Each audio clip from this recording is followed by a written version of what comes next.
What is the weirdest thing you have ever heard in a public place? Walking down the street, I overheard guy in a suit on the phone saying, "I just figured we'd better talk about the sandwich thing cause I have a feeling it's going to come to a head pretty fast. I cannot conceive of any sandwich thing that could do that."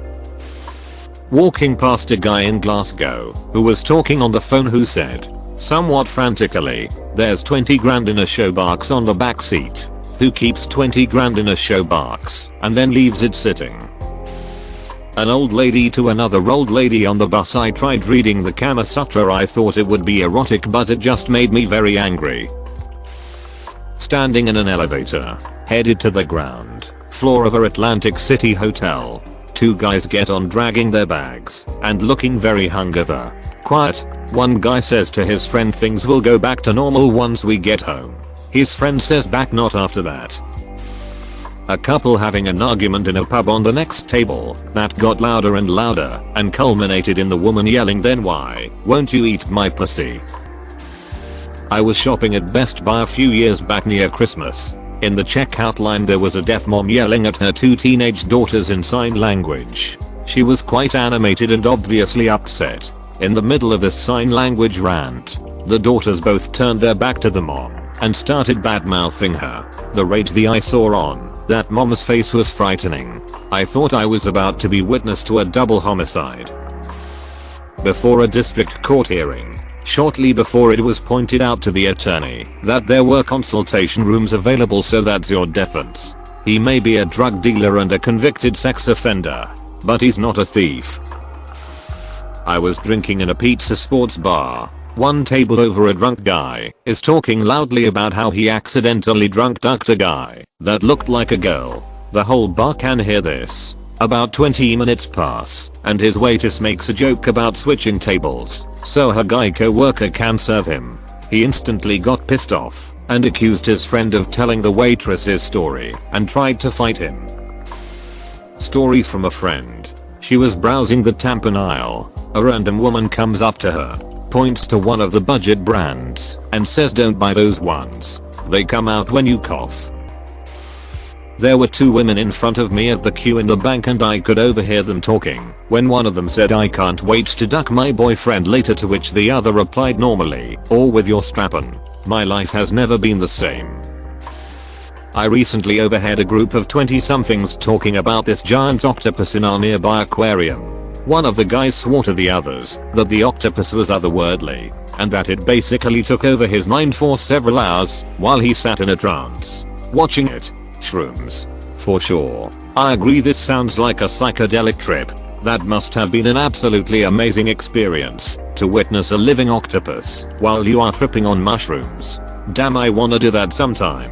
One of my more fun experiences was watching two groups of ducks geese floating on opposite sides of a lake. They were separated by a great distance, and slowly they started to drift towards each other. It got really intense. I started imagining that they were rival gangs and that when the two groups met, it would be this intense battle with feathers flying everywhere. They kept inching towards each other, and I was literally on the edge of my seat with such intense focus that I'm sure you could have smacked me upside the head, and I wouldn't miss a single quack. Then they were feet from each other. Oh my god. Here it comes. They just drifted past each other without incident, and that was like totally meaningful and really powerful. Man. Respectfully acknowledged the existence of the other gang and peacefully drifted past them without interference or complications. This really has a deep meaning. I got really excited the way you described this situation. Psychedelics can make you appreciate seemingly irrelevant situations in a completely different way. I had about 7-10 psychedelic experiences in my life, and especially with acid I had extremely life-changing realizations about me and the world I live in. The most drastic thing was when I got lost in childhood memories and realized that 16 years of my life were drastically changed by a single situation and turned out to be a total misunderstanding. I blamed myself for something that was definitely not my fault, and it caused me to develop relatively drastic mental disorders. Because of this realization I can now work on fixing them, and in the last 3 years I had immense mental progress and I'm very proud to have come this far honestly. I know that this is quite a bit more serious, and even though it has had unbelievably positive effects on me, I have to say I wouldn't recommend it to anyone who doesn't know how it works and what kind of risks are part of the consumption of psychedelics. Be safe. Dropping a coffee off to my girlfriend at work. Guy out front of the studio is on the phone, and the brief bit I caught was I didn't mean to have sex with that sister. Whoops. Man and woman examining a parcel they just picked up from the post office. Woman examining label Ukraine. What have you been ordering now? Man, oh, that'll be the gas masks. I was having dinner in a Thai restaurant and overheard a blind date in the booth behind me. Well, thank you, but I'm going to get going. Oh, already? I'll walk you out. No, stay here and enjoy your beer. Can I call you later? Long pause. I'll have to let you know. We were at the library for some writing when a guy on the phone at a nearby table suddenly said, "Yeah baby, I still love Sharknado." He said it so sincerely, like he was trying to defuse a possible fight. The argument for them with someone like, "It's like I don't even know you anymore, we don't even like the same stuff, I mean why am I the only one getting excited about movie night? Do you even like Sharknado anymore?" I heard a girl talking on the phone and the conversation went something like this. So I was sitting outside on a park bench, talking on the phone, when suddenly a chipmunk fell right into my hand. Like it fell directly into my hand, and I got so freaked out that I threw it as far as I could. I literally launched a chipmunk across the park. Not that strange I guess, but I was in the bathroom at a Target once and I heard a kid in the stall say, "Daddy, are you pooing?" And the dad in a sad defeated voice replied, "Sigh, yeah." That reminds me of when I saw a kid in BQ with his parents and he pointed at one of the display toilets and asked Mummy, "Is there poo in there?" And she replied, "No, it's just a fake toilet." And then he pointed to the next one and asked, "Is there poo in that one?" And she said, "No, they're all fake." And he said, "But you could poo in it if you wanted to." And at that point I had to leave before I actually burst out laughing. So I didn't hear where the conversation went after that, but I don't think he was very impressed with the existence of display toilets. Someone was taking a shit and eating and talking on the phone. I was disgusted and impressed with the multitasking. Oh god, an old housemate of mine used to do this. My bedroom was right next to the bathroom and the walls in that house were made of crepe paper and hope, so I could hear in perfect clarity every single time he went for a shit, cracked open a cold can of beer, and had a speakerphone conversation with his mother about his job. His dad was 50% fizzy drinks and 50% kombucha, so he used to shit through the eye of a needle. He once used up a roll and a half of toilet paper in one sitting. How he managed to sustain a lengthy phone conversation while all the known world was exploding out of his asshole remains one of the greatest unsolved mysteries of our species. A woman on a phone in line. She has clearly seen better days, but aside from that you can tell she's all about business. Don't come up in here bitching to me about your problems. I don't got time for your crying and shit. I'm your side piece. You got a woman for that shit. Fuck. Oh man, I have two. One minus visiting Central Park during my first time to New York City. I'm walking around when a female cop is walking up to a homeless guy drinking some water out of a water fountain. She seemed to know him. "No, Charles, I don't drink that water, ain't you seen Robocop?" 2 minus visiting New Orleans for Mardi Gras. We are driving around looking for a place to eat, and this stereotypical looking Caucasian family is getting out of their SUV. This tall black dude holding a tall boy beer in a paper bag in his right hand and an empty 10-gallon paint bucket in his left hand is walking up towards them. We were driving by with the windows down at a slow speed, so I just heard him start his sentence with, "I know I'm black and I'm holding a bucket." My buddy and I couldn't stop laughing from that because it just sounded so odd. For a while we would just start sentences about anything with "I know I'm black and I'm carrying a bucket." One that still makes me laugh to think about to this day. I was about 14 and at the river with my dad just enjoying a nice summer day. This family with twin sons maybe 3 or 4 years old is hanging around within earshot of us. The dad is trying to teach the boys how to skip rocks. "Dad, see, you find a nice flat rock and then you throw it like this." "No, Not at your brother.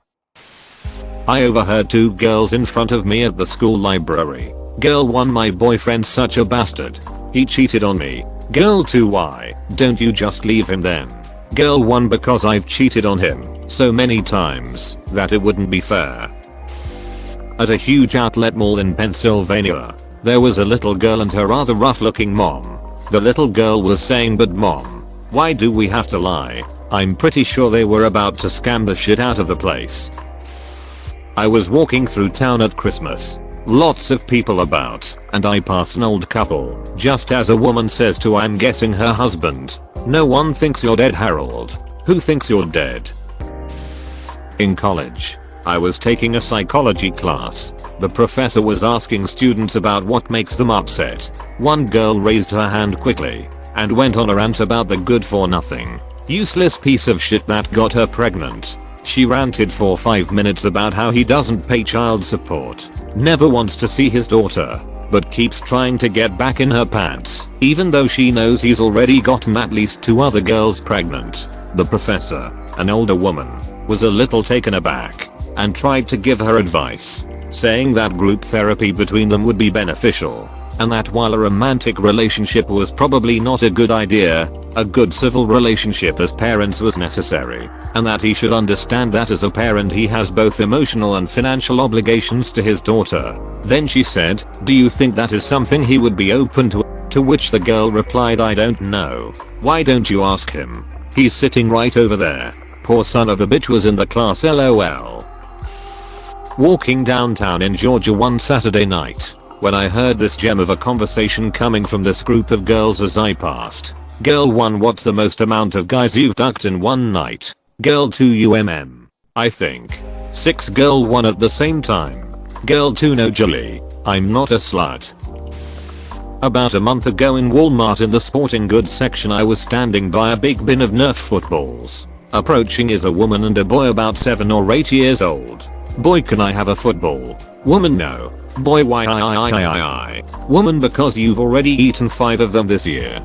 Maybe he had pica. I encountered someone with this the other day. When I was asking about it as part of a mental health assessment, his mum said he started eating things at age 3. When I asked for examples, she said, well, he started by eating his bunged wood and all. While this isn't actually funny, I was so astounded I think my eyes popped out like a Bugs Bunny cartoon.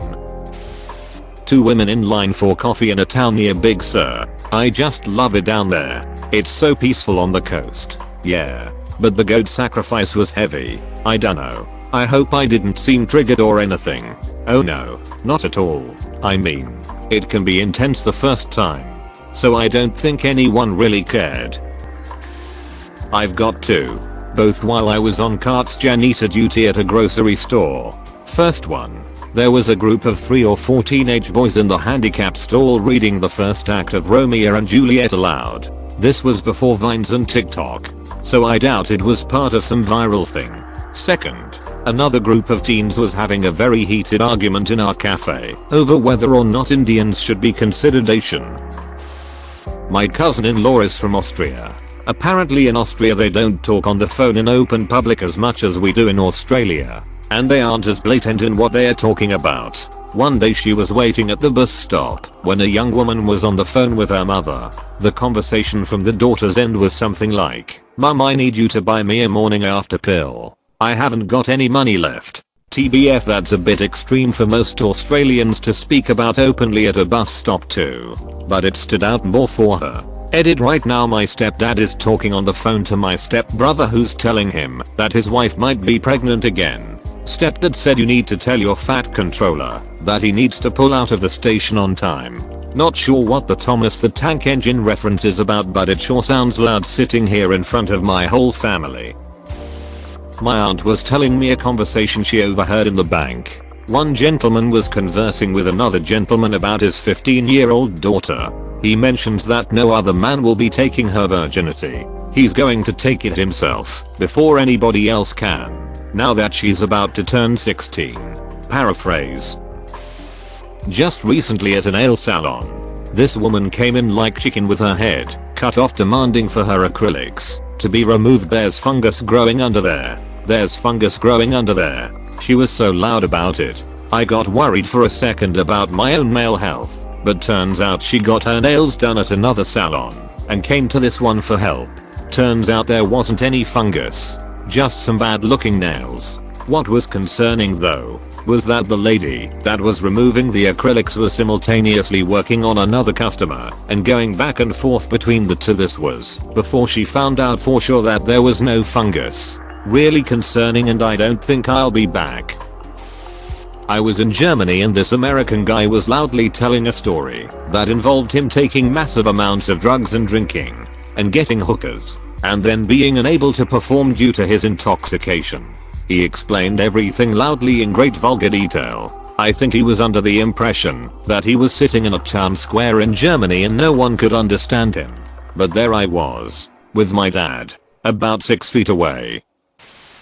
Thanks for watching. Consider subscribing for more videos.